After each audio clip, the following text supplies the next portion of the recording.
मंगलम भगवान वीरो मंगलम गौतमो गणी मंगलम कुंद कुंदायो जैन धर्मोस्तु मंगलम सर्वमंगलमांगल्यम सर्वकल्याणकारकं प्रधानं सर्वधर्माणां जैनं जयतु शासनम्। मैं नमो तीर्थनायक को, नमो ओंकार वाणी को, नमो उन कुंद प्रभु को जिन्होंने ओंकार धारण की।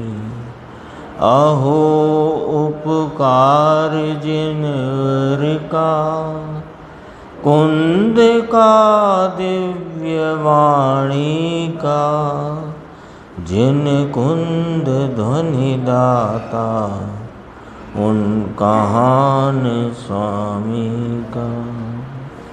नमः समय साराय स्वानुभूत्या चकासते चित् स्वभावाय भावाय सर्वभावांतरच्छिदे।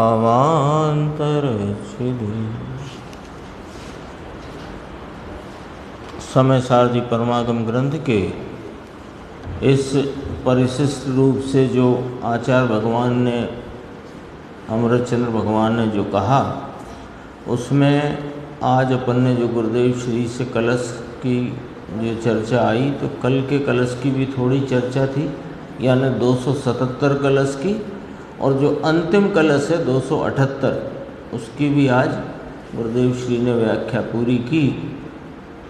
और अब उसके बाद भावार्थकार अथवा भाषा टीकाकार जयचंद जी छावड़ा इसकी प्रशस्ति में कहते हैं और फिर नमस्कार करके इस ग्रंथ की पूर्णता करते हैं।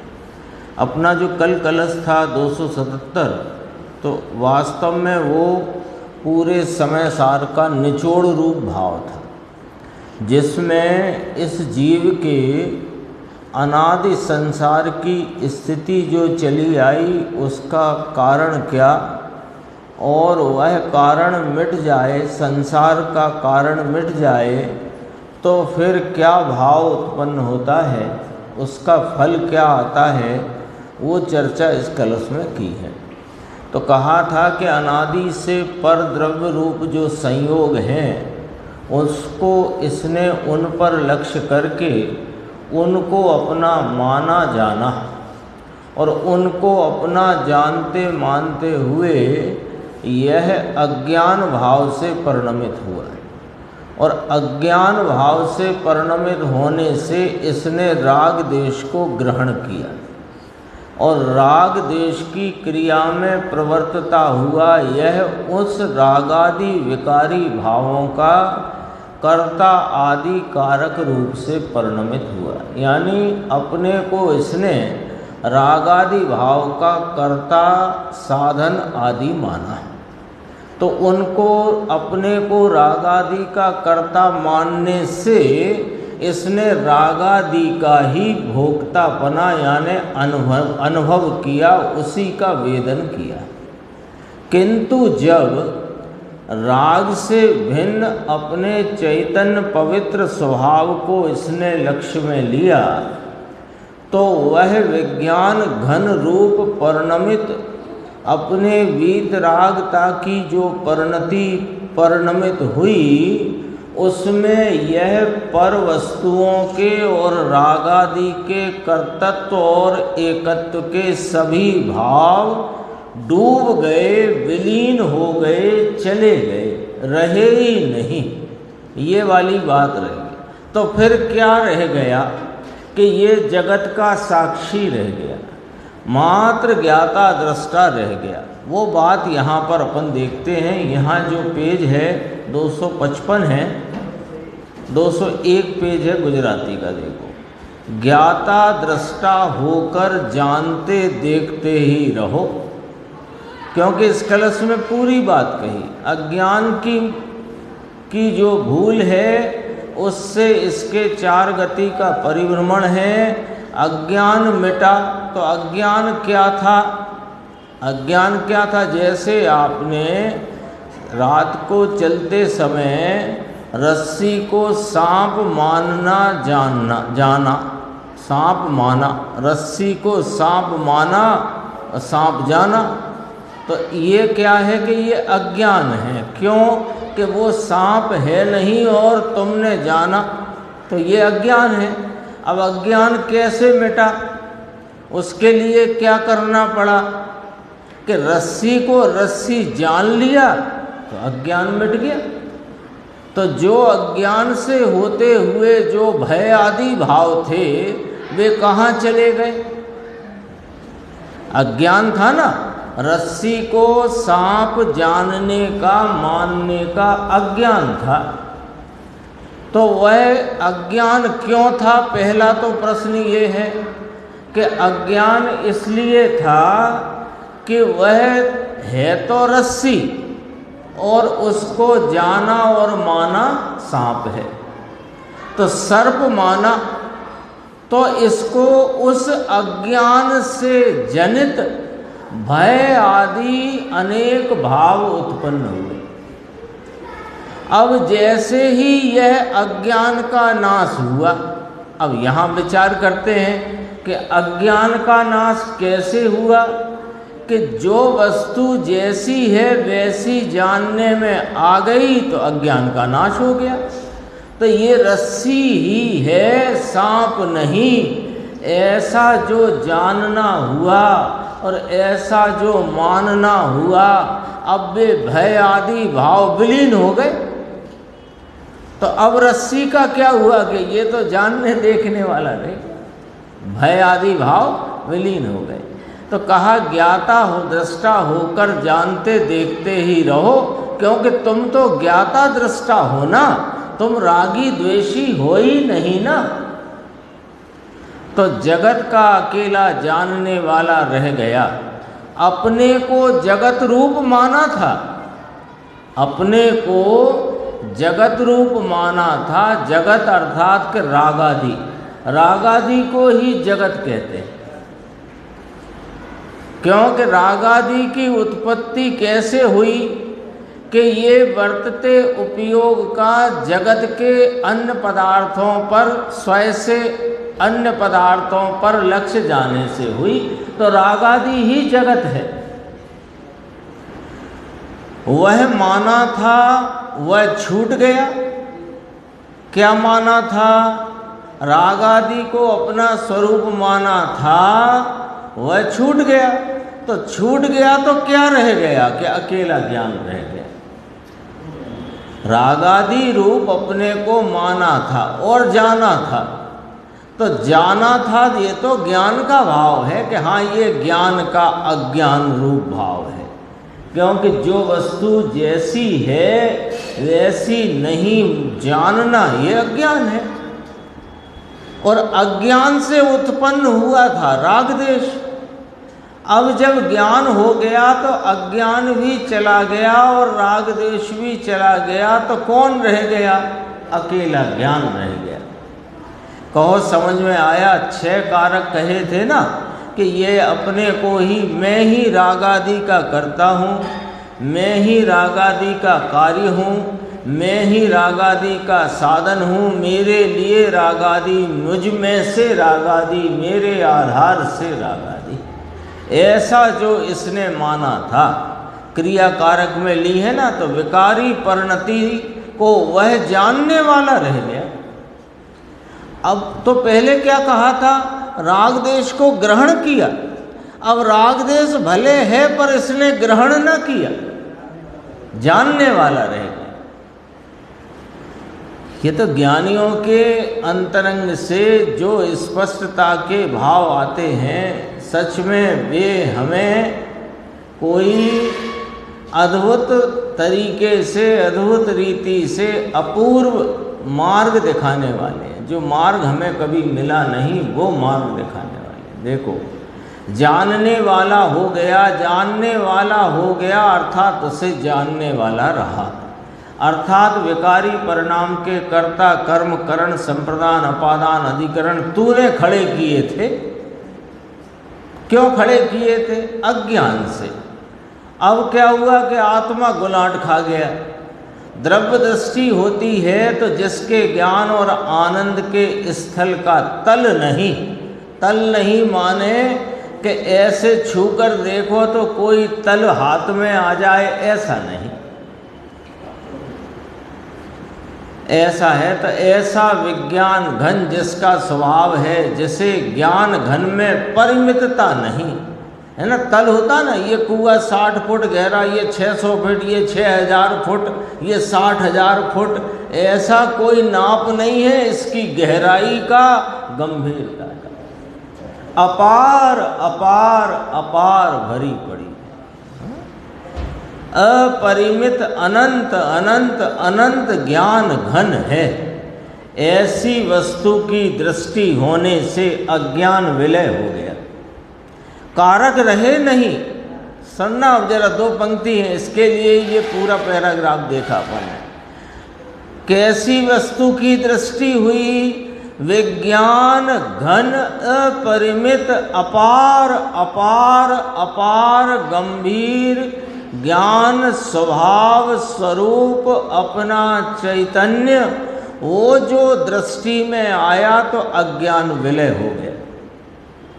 अज्ञान विलय हो गया, कारक रहे नहीं, क्योंकि अज्ञान के कारण ही इसको रागा राग देश का ग्रहण होता था और ये उनका कर्ता होता था, तो कारक रहे नहीं। उपाधि के विकार का अनुभव भी ना रहा, भोक्तापना भी ना रहा, एक निरुपाधि आत्मा के ज्ञान का अनुभव रह गया। फिर गुरुदेव कहते हैं इसका नाम धर्म है। पूरे दिन शांति यज्ञ सिद्ध चक्र की पूजा आदि इत्यादि ये धर्म नहीं है। आज आई थी ना ये चर्चा। अब 278 कलश देखते हैं अपन। यहाँ 257 नंबर पेज है, वहाँ शायद 103 होगा। 202 ठीक है। पूर्वोक्त प्रकार से ज्ञान दशा में पर की क्रिया अपनी भाषित न होने से, पहले होती थी। पहले कब होती थी? जब अज्ञान था। तो अज्ञान था तो पर की क्रिया अपनी भाषित होती थी, अब नहीं होती। क्यों? कि अज्ञान मिट गया। अब एक ज्ञान मात्र भाव रह गया, उसका ही इसको अनुभव रह गया, ये जानने देखने वाला रह गया। तो अब उस जानने देखने स्वरूप के प्रतीतिवंत ज्ञानी जन क्या कहते हैं वो यहाँ कहना है। देखो, पूर्वोक्त प्रकार से ज्ञान दशा में पर की क्रिया अपनी भाषित नहीं होने से इस समय सार की व्याख्या करने की क्रिया भी मेरी नहीं है, क्योंकि मैं तो पर की क्रिया मेरी मुझे भाषित होती ही नहीं। ज्ञान हो गया ना, विज्ञान घन ओग मग्नम। तो ये क्रिया किसकी है प्रभु? फिर कि शब्दों की है। इस अर्थ का यानी समय सार की व्याख्या करने की अभिमान रूप कषाय के त्याग का सूचक श्लोक अब कहते हैं, है ना। निरभिमानपना प्रदर्शित करते हैं और वस्तु के स्वरूप को दिखाते हैं। अकेला ऐसा ही नहीं, जैसे अपन मान लो किसी कार्य में, सामाजिक कार्य में जुड़ गए और किसी ने बहुत तारीफ करी, भैया आपने तो गजब ही कर दिया, इतने लोगों का ये, इतने लोगों का इलाज फिलाज ये वो। अब अरे हमने कुछ नहीं किया भैया, सब आप लोगों की मेहनत है। ऐसा निरभिमानपना ही मात्र नहीं कहा जा रहा, वस्तु का स्वरूप यहाँ बताया जा रहा है। कलश भी अच्छा है, चलो पढ़ लेते हैं इसको। स्वशक्ति संसूचित वस्तु तत्त्वैर्व्याख्या कृतेयं समयस्य शब्दै स्वरूप गुप्तस्य न किंचिदस्ति कर्तव्यमेवं रतचंद्र सूर्य। देखो, स्वशक्ति संसूचित वस्तु तत्वै शब्दै, जिनने अपनी शक्ति से वस्तु तत्व यानी यथार्थ स्वरूप को भली भांति कहा है, ऐसे शब्दों ने इयम समयस्य व्याख्या, इस समय की व्याख्या माने आत्म वस्तु का व्याख्यान अथवा समय पाव्रत शास्त्र की टीका। गजब की बात है। देखो, स्वशक्ति संसूचित वस्तु तत्वई, किसने? कि शब्दों ने किया है ये सारा कार्य। तो गुरुदेव ने इसकी खुलासा करते हुए कहा कि शब्दों में शक्ति है ऐसी, शब्दों में स्वयं पर कहने की शक्ति है और ज्ञान में स्वयं पर जानने की शक्ति है। ज्ञान स्वयं पर को कह नहीं सकता और शब्द स्वयं पर को जान नहीं सकता, लेकिन शब्द में ऐसी शक्ति है कि वह स्वयं पर पदार्थ का स्वरूप कह सके। सो उसने कहा है, यहाँ पर ये कहा उसने कहा है। फिर कहा कि ये कार्य शब्दों ने किया है।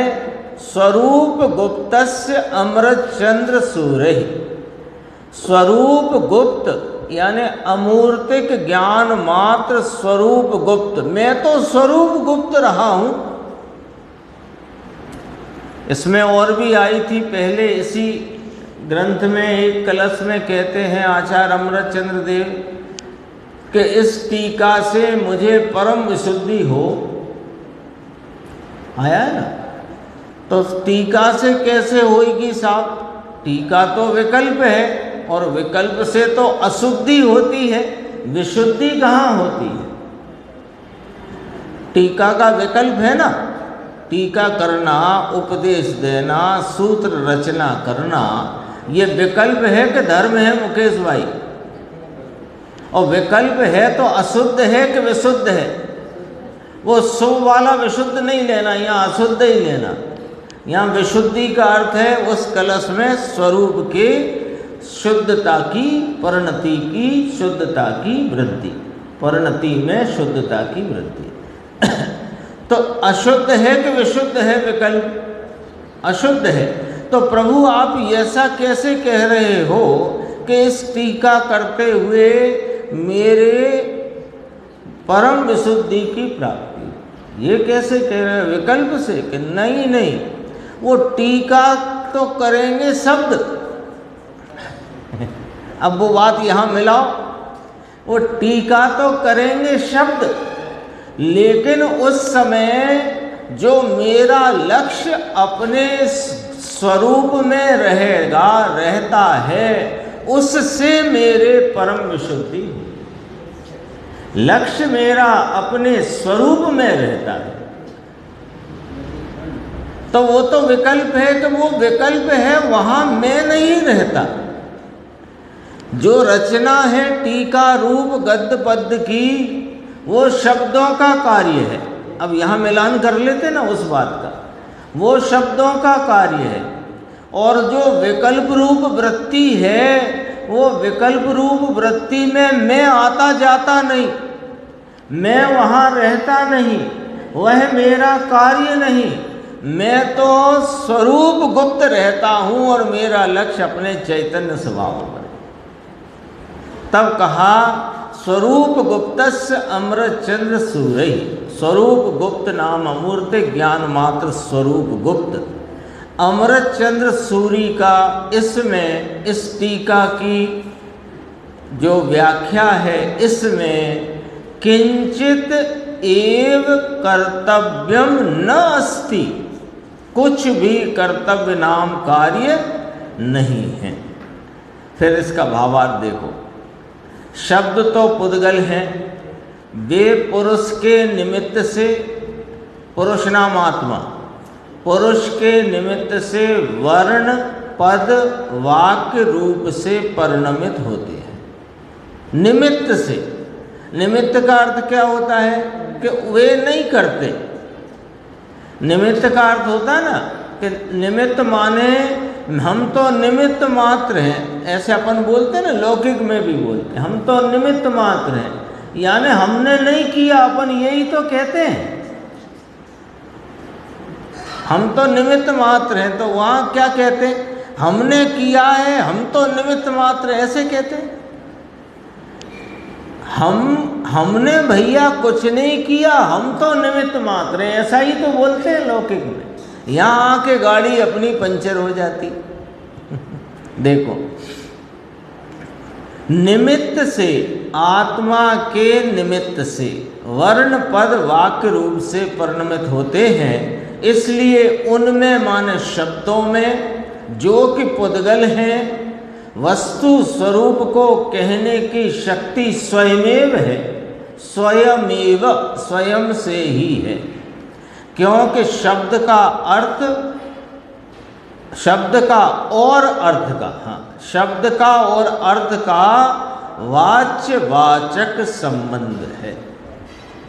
शब्द का और अर्थ का, अर्थ नाम पदार्थ, अर्थ नाम पदार्थ, शब्द का शब्द में वाचक भाव है, और जिसको वह शब्द कह रहा है वह वाच्य रूप पदार्थ है। तो शब्द का और पदार्थ का वाच्य वाचक संबंध है। इस प्रकार द्रव्य श्रुत की रचना शब्दों ने की है, आत्मा ने नहीं, यही बात यथार्थ है। लो, निरक्षरी जो दिव्य ध्वनि भगवान की कीर्ति है, उसकी रचना किसने की है? कि भगवान ने नहीं की है, भगवान तो चैतन्य स्वरूप है, तो वह तो पुद्गल का परिणाम है। और गणधर भगवान ने जो उनकी वाणी को सुनकर अंतर मुहूर्त में द्वादशांग रूपी अक्षरी जिनवाणी कही, तो वो रचना किसकी है? कि वो भी शब्दों की, पुद्गल की, वो शब्द की है, पुद्गल की है। देखा ना, द्रव्य शुद्ध की रचना शब्दों ने की है, यही बात यथार्थ है। इस संदर्भ में एक बात याद की थी गुरुदेव ने कि कई लोग हैं, मैं नाम नहीं ले रहा हूँ, सब को जिसको जैसे समझना समझना, कई लोग हैं वे भगवान की प्रतिमा को, भगवान के प्रति जो स्थापना निक्षेप से ये जो भगवान विराजते हैं, है ना, देखो ये प्रतिमा हमने कही, अभी शब्द बोला ना प्रतिमा, वो बस एक भाव सूचित करने को बोला था। जो ये जो यहाँ कौन विराजते हैं मंदिर में? प्रतिमा के भगवान, भगवान विराजते हैं। क्यों? कि यहाँ स्थापना निक्षेप से भगवान की स्थापना है, मूर्ति की नहीं। मूर्ति तो वो वस्तु है, स्थापना तो भगवान की है, तो यहाँ भगवान विराजते हैं। तो कोई कोई ऐसा कहता है कि ये भगवान में तो वो वीतराग भाव कहने की शक्ति नहीं है, और वो जो जिनवाणी है ना शब्द रूप, वो स्वयं पर कहने की शक्ति वाली है, अर्थात उसमें वीतराग भाव संसूचित होता है, वीतराग भाव मालूम पड़ता है, इसलिए जिनवाणी पूज्य है, ये नहीं। ये मान्यता गड़बड़ है। देखो गुरुदेव का दिखाई देते हैं आपको, हाँ, वो फिर अपन आ जाएंगे वहीं जहाँ पढ़ रहे थे। ये 260 पेज है, मैं पढ़ दो, एक लाइन है। शब्द पूज्य क्यों है? कि उसमें भगवान के भाव भरे हैं, मूर्ति में कहाँ भगवान के भाव हैं? अरे सुनो, वहाँ भी भगवान के भाव नहीं है और शब्दों में भी भगवान के भाव नहीं। क्यों? कि भगवान का भाव तो चैतन्य रूप है और ये जिनवाणी तो पुद्गल रूप है, जड़ रूप है। इसमें भगवान का भाव नहीं आया। इसमें भगवान के ज्ञान में जो वस्तु स्वरूप यथार्थ झलकता है, उस वस्तु स्वरूप को कहने की शक्ति है। वीतरागता की शक्ति नहीं है शब्दों में, ना वो उस प्रतिमा में है ना इसमें। कई लोगों को ऐसी भूल चूक रहती है ना, तो वो निकलनी चाहिए। शब्द पूज्य क्यों है? कि उसमें भगवान के भाव भरे हैं। मूर्ति में कहाँ भगवान के भाव हैं? तो गुरुदेव ने क्या कहा? अरे वहाँ भी नहीं और यहाँ भी नहीं। जिस अपेक्षा से भगवान पूज्य हैं और उसी अपेक्षा से जिनवाणी पूज्य है, सब बात को यथार्थ रीति से समझना चाहिए। अपन यहाँ थे, वापस अपने भावार्थ पर आते हैं। आत्मा तो अमूर्तिक है, ज्ञान स्वरूप है, इसलिए वह मूर्तिक पुद्गल की रचना कैसे कर सकता है?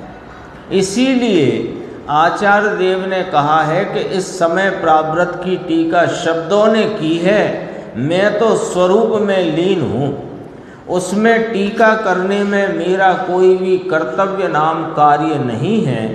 यह कथन आचार्य देव की निरभिमानता को भी सूचित करता है। अब यदि निमित्त नैमित्तिक व्यवहार से ऐसा ही कहा जाता है कि अमुक पुरुष ने यह अमुक कार्य किया है, ये एक निमित्त नैमित्तिक शैली से, निमित्त नैमित्तिक के उपचार वाले व्यवहार से ऐसा ही कहा जाता है कि अमुक पुरुष ने यह अमुक कार्य किया। इस न्याय से यह आत्मख्याति नामक टीका भी अमृतचंद्र आचार्य कृत है ही। ये भावार्थकार अपनी बात यहाँ पर रखते हैं।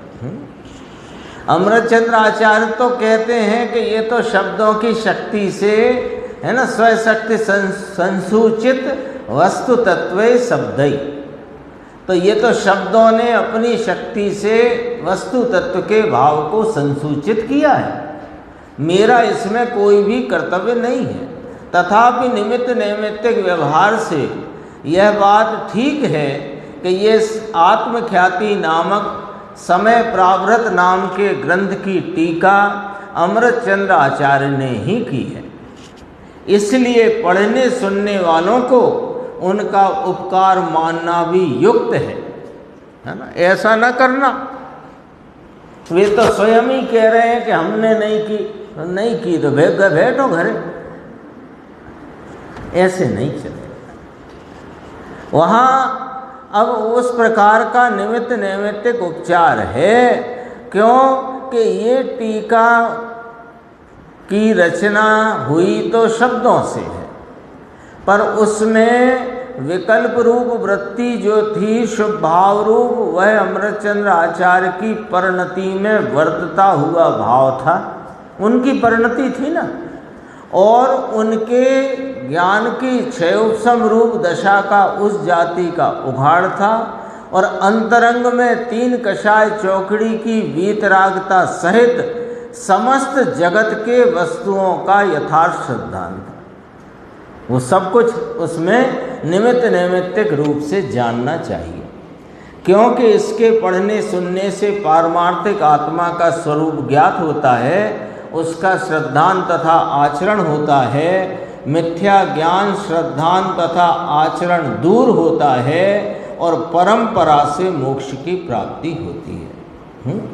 किसके, अब ये परंपरा शब्द डाला है ना, तो उसको कहाँ जोड़ा? इसको पढ़ने सुनने से,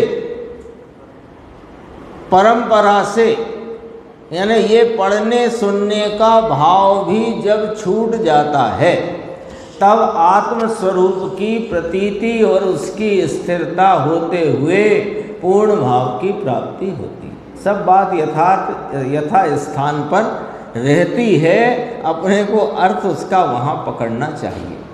मुमुक्षुओं को इसका निरंतर अभ्यास करना चाहिए, ऐसा भाषा टीकाकार अथवा भावार्थकार पंडित जयचंद जी छावड़ा ने ये बात अपनी इस कलश के पूर्ण करते हुए ये वाली बात कही। ये कलश पूर्ण हुआ अर्थात ये ग्रंथ पूर्ण हुआ। ग्रंथ तो 415 गाथा और 246 कलश यहाँ तक था। फिर परिशिष्ट रूप से ये समझो 32 कलश और इसमें अपने को मिले और बहुत गद्य रूप इसमें विस्तार भी आचार्य अमृतचंद्र भगवान ने किया।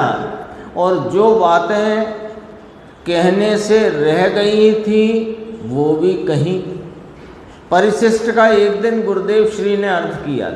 परिशिष्ट माने क्या कि जो कहा जा चुका है उसको विशेष कहना, और जो कहने में कदाचित रह गया है उसको कहना, इसका नाम परिशिष्ट है। ऐसा नहीं होता वो जमीन जायदाद के दस्तावेज बनते हैं ना, तो दस्तावेज में पूरा हो गया लिखा, सब कुछ हो गया, फिर एक परिशिष्ट लगा दिया। क्यों कि इसमें अभी इसमें नक्शा की बात रह गई थी, या चतुर्सीमा की बात रह गई थी, या दो कोई आगे पीछे बात रह गई थी, वो परिशिष्ट रूप से कही जाती है। बस ये इसका अर्थ समझना। तो 32 कलश और बहुत गद्य रूप भाव अपने को आचार्य अमृतचंद्र भगवान ने इस ग्रंथ की पूर्णता करते हुए अपने सामने रखे। और ये जयचंद जी छावड़ा ने आज से करीब 200 वर्ष, अभी कितना चलता है, 77 चल रहा है ना, संवत 2077, 77 है कि 78 है, ऐसे ही है, 79, 79। और ये 1864 में पूर्ण हुआ था भावार्थ। तो लगा लो हिसाब, 213 कितने 215 वर्ष हो गए। इसमें देखो गुरुदेव का अपन थोड़ा सा अंश देखते हैं 5 मिनट में।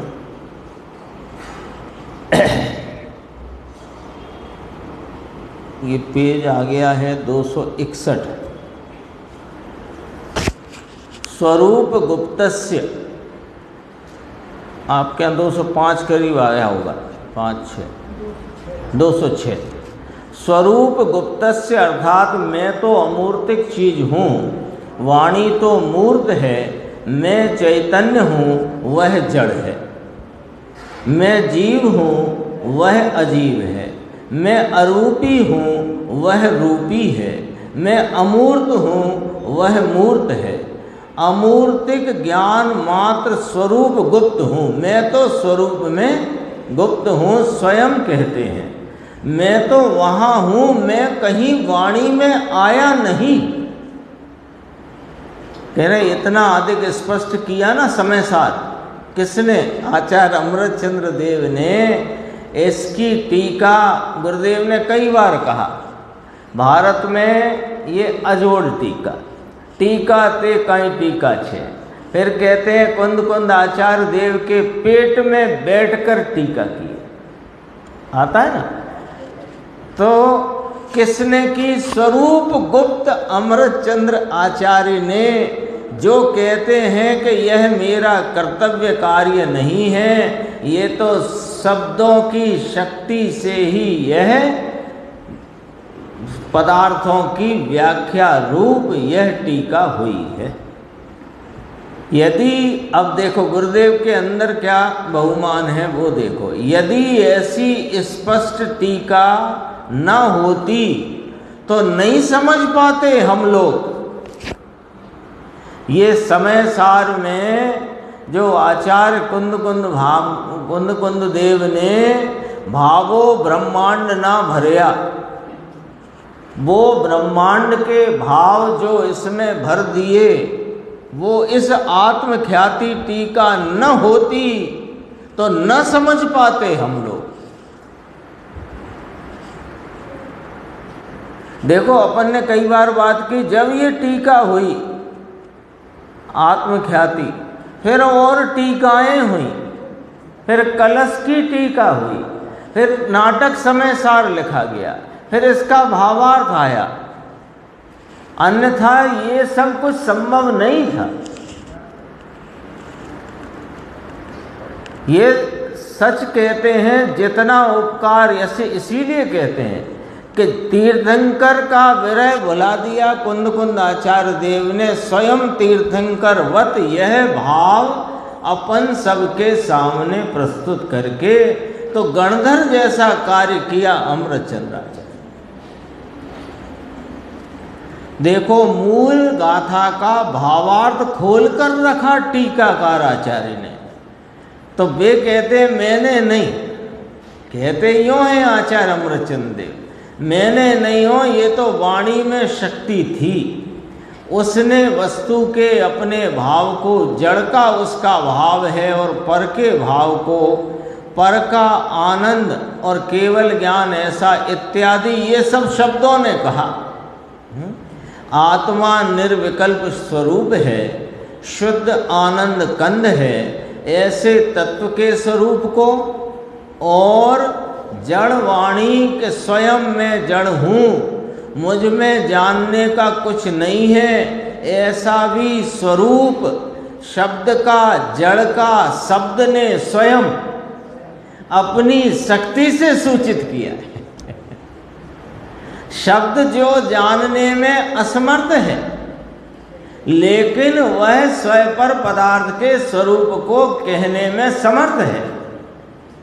ये अपन ने प्रारंभ में ही बात की थी, शब्द स्वपर को कहने में समर्थवान है, जानने में नहीं, और ज्ञान स्वपर को जानने में समर्थवान है, कहने में नहीं। अब इन दोनों का मेल समझकर यहाँ निमित्त नैमित्तिक व्यवहार खड़ा होता है कि ये टीका आचार्य अमृतचंद्र देव ने की है। समझ में आया, ये तो जहाँ हो वहाँ ये क्या करे, मैंने किया, मैं करता हूँ, मैं करूँ। और नीचे देखो थोड़ा सा, यहाँ कहते हैं कर्तव्यम न अस्ति, कुछ मेरा किया नहीं है, न अस्ति यानी नहीं है। इस वाणी की रचना में मेरा कुछ कर्तव्य नहीं। इस समय सार की टीका में देखो, वस्तु की स्थिति ऐसी है। एक तो इसमें निरभिमानपना भी सूचित किया और वस्तु के स्वरूप की स्थिति का भी ज्ञान कराया। यहाँ तो एक दो पुस्तक बनाए और लिखे, वहाँ बस हमने लिखा, हमने ये किया। देखो चेतन जी, हमने लिखा है, तुम हमारी कीमत करो। हमने टीका लिखी, हमने यूँ लिखा, हमने यूँ लिखा, हमने ये लिखा, हमारी कीमत करो। तो कह रहे तेरी कीमत हो गई तेरी कीमत। जड़ का करता हुआ तेरी तूने कीमत कर ली जड़।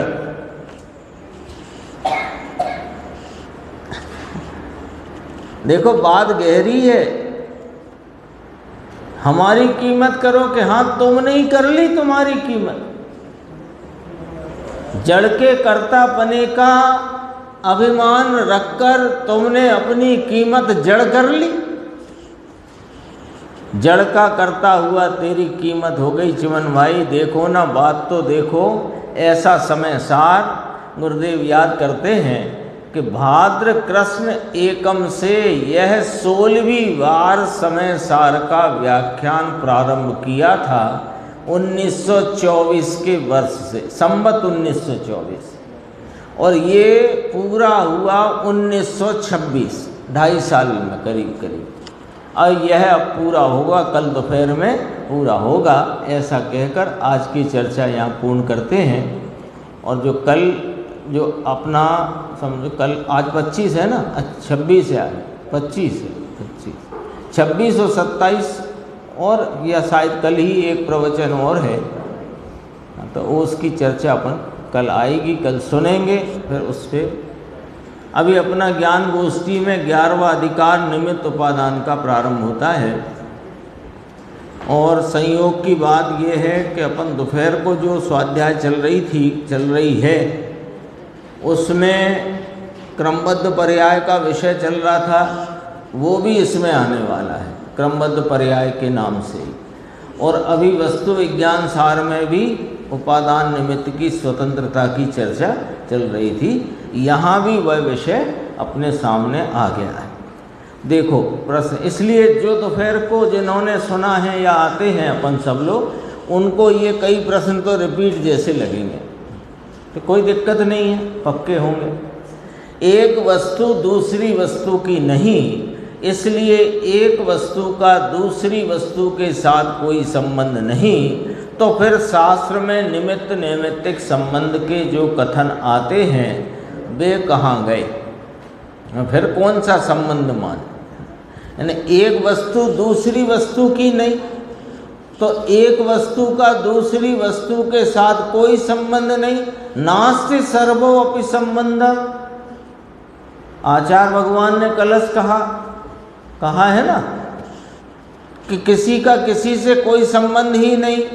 तो ये जो शास्त्र में 90% से भी ज़्यादा निमित्त नैमित्तिक संबंध के कथन आते हैं, तो फिर इनको कैसे समझना, कहाँ ले जाना, कहाँ डालना है इसको? जब एक वस्तु दूसरी वस्तु की नहीं, एक वस्तु का दूसरी वस्तु के साथ कोई संबंध नहीं, आचार्य भगवान ने खुद कहा नास्ति सर्वो अपि संबंधः, तो फिर ये जो निमित्त नैमित्तिक संबंध है ये क्या चीज़ है, ये बताओ। उत्तर, ये तो नैमित्तिक भाव अपने से परिणमता है। नैमित्तिक भाव को दूसरे शब्दों में उपादान कहते हैं, है ना? तो दोनों शब्द याद रखना। ये तो नैमित्तिक भाव यानी उपादान भाव जब अपने से परिणमता है, उस समय निमित्त कौन था उसका ज्ञान कराने को ये कथन शास्त्र में आते हैं, आता है। निमित्त है वह निमित्त में है, और नैमित्तिक है वह नैमित्तिक में परिणमन करता है। एक वस्तु दूसरी वस्तु में कुछ नहीं ही करती, दोनों वस्तुएं भिन्न ही हैं, और एक वस्तु दूसरी वस्तु का करे भी कैसे? क्यों कि प्रत्येक वस्तु अपने परिणमन स्वभाव से प्रत्येक समय में अपने परिणाम से परिणमती है। तो जब वो अपने परिणाम से परिणम रही है तो दूसरे का परिणाम कब करे? एक। और जब प्रत्येक वस्तु अपने परिणाम से परिणम रही है तो दूसरा इसका क्यों करे? तो एक वस्तु दूसरे वस्तु का परिणमन करती नहीं, कराती नहीं, ठीक है? तो फिर ये निमित्त नैमित्तिक की व्याख्या शास्त्रों में क्यों? ये तो जब अब इसमें बहुत गंभीर एक अपने को सूत्र या सिद्धांत प्राप्त हो रहा है, होता है, वो ध्यान रखना कि निमित्त की व्याख्या ही कब आई शास्त्र में। निमित्त की व्याख्या या निमित्त का ज्ञान कराया या निमित्त के संबंध में बताया कब? कि जब उपादान में स्वयं शक्ति से उस समय की योग्यता प्रमाण में जब वह कार्य हुआ, उस समय उस कार्य में कौन अनुकूल था या अनुकूलता का आरोप किस पर किया जा सकता है, उसका ज्ञान कराया। तो अनुकूलता का आरोप कब किया जा सकता है? कि जब उपादान में कार्य हुआ हो तब। निमित्त हो तो कार्य होगा, ये बात तो पहली पेशी में खत्म।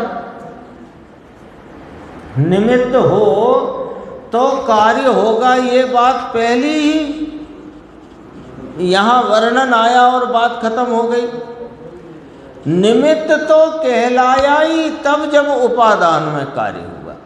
तो उपादान पहले रखा, उसकी करी विवक्षा, तो उपादान का परिणमन उपादान में उपादान से माने उसकी उस समय की तत्समय की योग्यता से, और वह जो कार्य हुआ उसकी व्याख्या करें तो फिर उसकी व्याख्या में अनुकूलता का आरोप जिस पर आ सके वो निमित्त।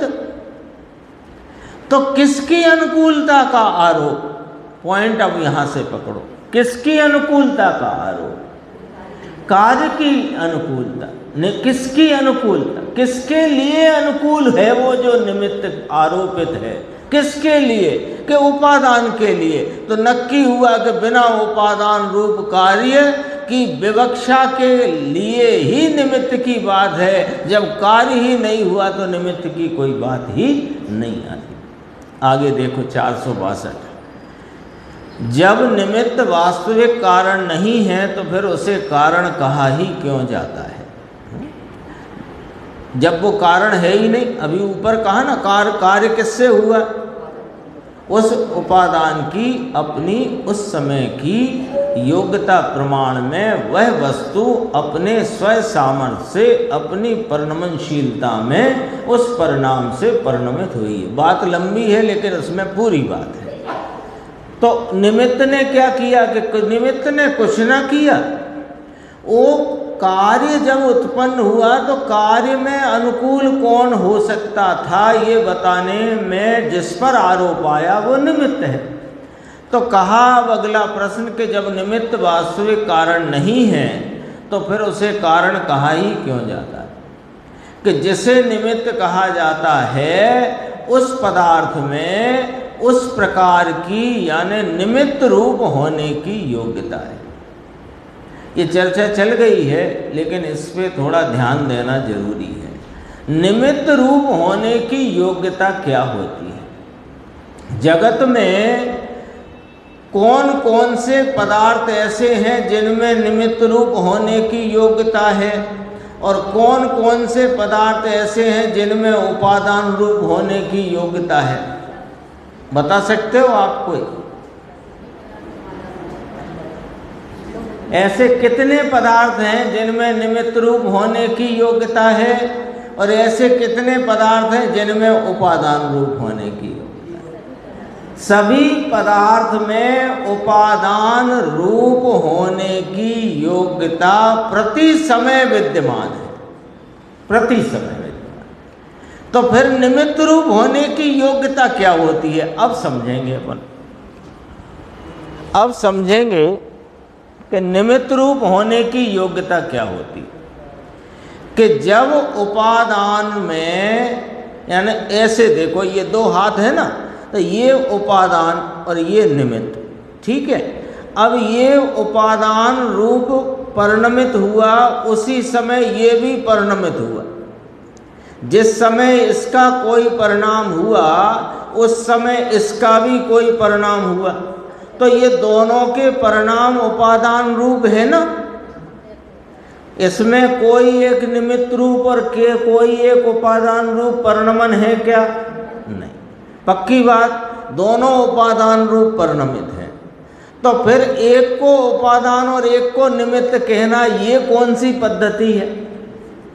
कि जिस कार्य की विवक्षा की जा रही हो, जिस कार्य के संबंध में जानना हो, जिस कार्य को विचार में लिया जाए, वह उपादान रूप से विवक्षित कार्य है और उस कार्य की उत्पत्ति में अनुकूलता का जिस पर आरोप आ सके ऐसे अन्य उपादान रूप परिणमित कार्य को इसका निमित्त कहने में आता है। अर्थात ये निमित्त होने की योग्यता हुई। अब ये तो हुई बात सैद्धांतिक, इसको दृष्टांत से समझते हैं अपन। जैसे ये जीव है, ये जीव को अपनी स्वकाल लब्धि में स्वरूप सामर्थ्य के परिणमन की योग्यता से इसको सम्यक दर्शन रूप निर्मल परिणाम का परिणमन उपादान रूप से हुआ। ये इसका अपना उपादान है। किसका? जीव का उपादान, ठीक है। और यहाँ दर्शन मोहिनी कर्म उपसम अथवा क्षयोपसम क्षय रूप से परिणमित हुआ। तो दर्शन मोहिनी कर्म का उपसम क्षयोपसम या कि क्षय, वो दर्शन मोहिनी का उपादान है। वो दर्शन मोहिनी का उपादान है। अरे दर्शन मोहिनी तो निमित्त होता है साहब, आप ये कैसी बातें कर रहे हो? पूरे आगम में पढ़ लो, दर्शन मोहिनी को तो निमित्त कहा, उसके उपसम को, छह को, छह उपसम को। अरे निमित्त कहा, किसके लिए निमित्त कहा? जीव के सम्यक दर्शन रूप परिणाम के उपादान नैमित्तिक भाव में निमित्त कहा। लेकिन दर्शन मोहिनी कर्म का उपसम छह उपसम रूप जो परिणमन हुआ, वो दर्शन मोहिनी का क्या है? उपादान है। ऐसे समझो। अब ये दर्शन मोहिनी का उपसमय ले लो, एक, तीन शब्द क्यों बोलना, एक ले लो, समझ नहीं तो है अपने को कि दर्शन मोहिनी का उपसम रूप उपादान से परिणमित दर्शन मोहिनी पुद्गल, और उसी ही काल में सम्यक दर्शन रूप निर्मल परिणाम से परिणमित जीव। अब यहां विवक्षा किसकी करना? कार्य तो दो हुए, दोनों के अपने अपने उपादान से हुए, अब विवक्षा किसकी करना है? यदि जीव के सम्यक दर्शन रूप परिणाम की विवक्षा करना है तो वह उपादान विवक्षित है, उसको विचार में लिया जा रहा है, समझा जा रहा है, कहा जा रहा है।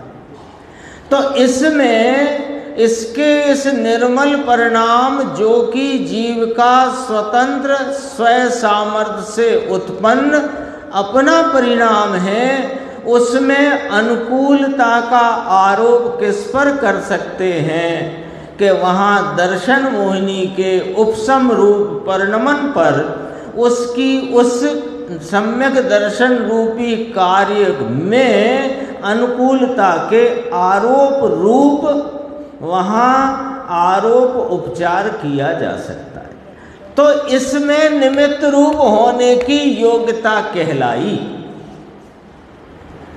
जो स्वयं अपने लिए उपादान है और प्रति समय उसमें उस कार्य का जो कार्य उस समय में होता है उसका वह उपादान है।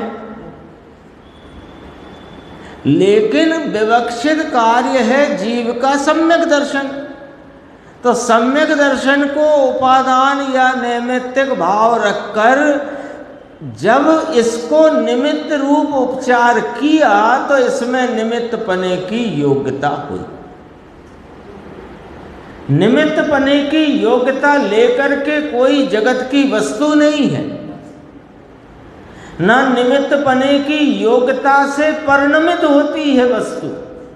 प्रत्येक वस्तु अपनी उपादान रूप योग्यता से परिणमित होती है।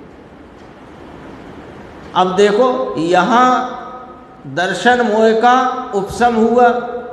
अब मान लो कदाचित हम जो सम्यक दर्शन का, जीव का सम्यक दर्शन रूप परिणाम विवक्षा कर रहे हैं, कदाचित हम यहाँ दर्शन मोहिनी के उपसम पर आरोप न करें और वहाँ पर आचार्य भगवान के उपदेश पर आरोप करें, तो उनमें निमित्त पने की योग्यता और उपादान वही है। तो ये निमित्त पने की जिसमें योग्यता है उसे निमित्त कहा जाता है। अब आ गया पॉइंट समझ में कि जगत में जितने द्रव्य हैं वे सब उपादान हैं। कैसे उपादान हैं कि अपने अपने भावों से परिणमने की सामर्थ्य वाले त्रैकालिक उपादान हैं और अपने उस समय के भाव से परिणमने की योग्यता रूप क्षणिक उपादान भाव से वे परिणमते हैं। कोई निमित्त रूप परिणमता ही नहीं। जितने जगत के पदार्थ हैं वे उपादान भाव से परिणमते हैं। उनके उस उपादान भाव को दूसरे किसी द्रव्य के कार्य की विवक्षा में यदि अनुकूलता का आरोप किया जाए तो उसमें निमित्त रूप योग्यता कहलाती है और इस निमित्त रूप योग्यता होने से उसको निमित्त कहा जाता है। इसलिए एक तो पॉइंट ये हुआ, दूसरा इसलिए अन्य पदार्थों से उसे भिन्न पहचानने के लिए उसकी निमित्त कारण संज्ञा दी गई है। तो दो कारण से कार्य होता है ऐसा नहीं है, कार्य एक कारण से होता है, दूसरा कारण उसमें अनुकूलता का आरोप जिस पर आ सके उसे कारण कहा जाता है, इसलिए कि अन्य कारणों से भिन्न पहचान कराने के लिए। जैसे कि घड़े की उत्पत्ति में कुम्हार को निमित्त कहा जाता है, बाड़ई लोहार सुनार को नहीं, बस इतना। ज्ञान का स्वभाव स्वयं पर प्रकाशक है, इसलिए वह पर को भी जानता है और साथ ही पर में निमित्त पने की योग्यता है उसे भी जानता है, क्योंकि ज्ञान स्वयं पर प्रकाशक है। तो ज्ञान स्वयं पर प्रकाशक कहकर यहाँ उपादान निमित्त में कैसे कहना है? अपने होते भाव को जानता है, अपने त्रिकाली उपादान को जानता है, और जो जिस पर निमित्त पने का आरोप किया जा सके ऐसे निमित्त की योग्यता और निमित्त को भी जानता है। देखो, उपादान को अनुकूल निमित्त है और निमित्त को अनुरूप उपादान है, फिर एक दूसरे का, फिर भी एक दूसरे का कुछ करते नहीं, तो निमित्त का काम क्या है? देखो, प्रश्न समझ लेना, 2 मिनट लगेंगे। उपादान को अनुकूल निमित्त है। अभी अपन बात कर रहे थे निमित्त होने की योग्यता कब होती है? कि जिस अन्य वस्तु के हुए परिणाम में अनुकूलता का आरोप किया जा सके, वो निमित्त। तो अनुकूल कौन कहलाया? निमित्त। और उपादान उसके अनुरूप है, क्योंकि जो अनुकूल है उसके अनुरूप उपादान है और उपादान के अनुकूल वो निमित्त है। तो एक अपने सामने न्याय आ गया। क्या न्याय आ गया? कि निमित्त नैमित्तिक संबंध कैसे होता है, क्या होता है? कि अनुकूलता और अनुरूपता के संबंध को निमित्त नैमित्तिक संबंध कहते हैं। ठीक है, ये प्रश्न रखा है उनने। उपादान को अनुकूल निमित्त है और निमित्त को अनुरूप उपादान है, फिर भी एक दूसरे का कुछ करते नहीं। निमित्त के अनुरूप उपादान में कार्य हुआ और उपादान में जो कार्य हुआ उसके अनुकूल निमित्त का परिणाम है, फिर भी एक दूसरे का कुछ करते नहीं, तो फिर निमित्त का काम ही क्या? फिर काय को ये निमित्त लपेटे घूम रहे हो? फिर ये निमित्त की इतनी सारी व्याख्या ही काय के लिए? जब निमित्त के अनुरूप उपादान में और उपादान के अनुकूल निमित्त का परिणाम, ठीक है, अनुकूलता अनुरूपता से ये संबंध खड़ा कर दिया निमित्त नैमित्तिक का, लेकिन साथ में ये वस्तु स्वरूप का सिद्धांत स्थापित है कि वो निमित्त उपादान में कुछ करता नहीं, उपादान निमित्त का कुछ करता नहीं। तो फिर निमित्त की बातें ही क्यों करते हो? ये प्रश्न है। जब उसका कुछ करते ही धरता नहीं है तो बात ही क्यों करना? तो उत्तर देखो, उत्तर एकदम सरल है, फिर अपन आगे की चर्चा इसी से आगे बढ़ेगी, अपन देखेंगे। घड़ा बनने में हलवाई निमित्त नहीं होता, परंतु कुंभकार कुम्हार होता है, ऐसे बतलाने का प्रयोजन है। इसलिए निमित्त यद्यपि उपादान में कुछ नहीं करता, तथापि उसमें अनुकूलता का आरोप आ सकता है। इसलिए वह अनुकूलता किस पर आ सकती है? वो सब अन्य द्रव्यों से पृथक उस द्रव्य को बताने के लिए निमित्त की बात शास्त्रों में बताई गई है। शेष चर्चा आगे की साथ।